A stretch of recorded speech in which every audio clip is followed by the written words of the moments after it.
Hi friends, welcome back to my channel. ഇന്ന് നമ്മളിവിടെ തയ്യാറാക്കാൻ പോകുന്നത് വെറും 6 ചേരുവകൾ കൊണ്ട് ചിക്കൻ വരട്ടിയതാണ്. അതിനു മുമ്പ് നിങ്ങൾ ആദ്യമായിട്ടാണ് എൻ്റെ ചാനൽ കാണുന്നതെങ്കിൽ സബ്സ്ക്രൈബ് ചെയ്യാൻ മറക്കല്ലേ. നമുക്കിതിനാവശ്യമായ ചേരുവകൾ എന്തൊക്കെയാണെന്ന് നോക്കാം. ചിക്കൻ ചെറിയ കഷ്ണങ്ങളാക്കി കഴുകി വൃത്തിയാക്കിയത്, ചുവന്നുള്ളി 1 കപ്പ്, വെളുത്തുള്ളി, പെരുംജീരകം, കുരുമുളക്, വറ്റൽമുളക്, കറിവേപ്പില. ഇനി നമ്മൾ ചെയ്യാൻ പോകുന്നത് കറിവേപ്പിലയും ചിക്കനും ഒഴികെയുള്ള എല്ലാ ചേരുവകളും നമുക്കിതുപോലെ ഒന്ന് ചതച്ചെടുക്കാം.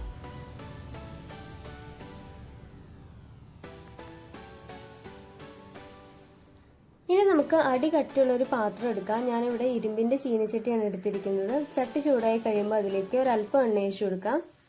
അതിലേക്ക് നമ്മൾ ചതച്ച് വെച്ചിരിക്കുന്ന ഉള്ളി ചേർത്ത് കൊടുത്ത് ചെറുതായിട്ടൊന്ന് വഴറ്റിയെടുക്കാം. ഉള്ളി ചെറുതായിട്ടൊന്ന് വഴന്ന് വരുമ്പോൾ തന്നെ നമ്മൾ ചതച്ച് വെച്ചിരിക്കുന്ന വെളുത്തുള്ളി ചേർത്ത് കൊടുക്കാം.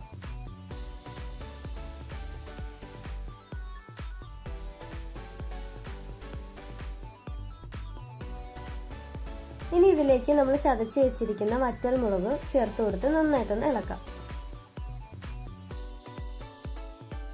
ഇത് ഏകദേശം ഒന്ന് മൂത്ത് വരുമ്പോഴേക്കും നമുക്ക് കറിവേപ്പില ചേർത്ത് കൊടുക്കാം.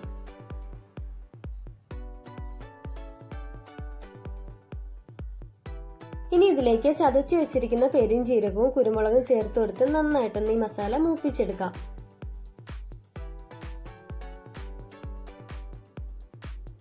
മസാല നന്നായി മൂത്തതിന് ശേഷം ഇതിലേക്ക് കഴുകി വൃത്തിയാക്കി വെച്ചിരിക്കുന്ന ചിക്കൻ്റെ കഷ്ണങ്ങൾ ചേർത്ത് കൊടുത്ത് നല്ലോണം ഒന്ന് ഇളക്കി യോജിപ്പിക്കാം.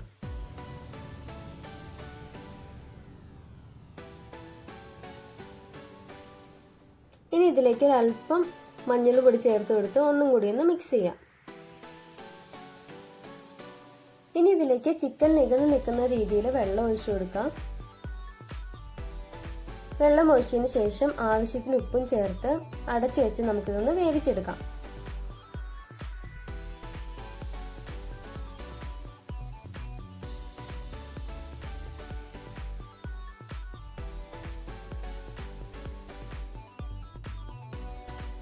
അപ്പം നമ്മുടെ ചിക്കൻ നല്ലോണം തിളച്ച് വന്നിട്ടുണ്ട്. നമുക്കിതൊന്ന് ഇളക്കി കൊടുക്കാം. ചിക്കനിലെ വെള്ളം മുഴുവനായിട്ട് വറ്റുന്നത് വരെ നമ്മളിങ്ങനെ ചെറിയ തീയിലിട്ടൊന്ന് വേവിച്ചെടുക്കാം. അപ്പം ഇത് ഏകദേശം ഒന്ന് വെള്ളം വറ്റി വന്നിട്ടുണ്ട്. ഈ വെള്ളം മുഴുവനായിട്ട് വറ്റുന്നതാണ് ഇതിൻ്റെ പരുവം. വെള്ളം മുഴുവൻ വറ്റുന്നത് വരെ നമുക്കൊന്ന് വെയിറ്റ് ചെയ്യാം. അപ്പോൾ ഇതിലെ വെള്ളം മുഴുവൻ നല്ലോണം വറ്റിയിട്ടുണ്ട്. നമുക്കിനി ഇതൊരു പാത്രത്തിലേക്ക് മാറ്റാം. ചിക്കൻ ഉള്ളി മുളക് ഇട്ട് വരട്ടിയത് ഇവിടെ റെഡിയായി കഴിഞ്ഞു. അപ്പോൾ എല്ലാവരും ഒന്ന് ട്രൈ ചെയ്ത് നോക്കാം.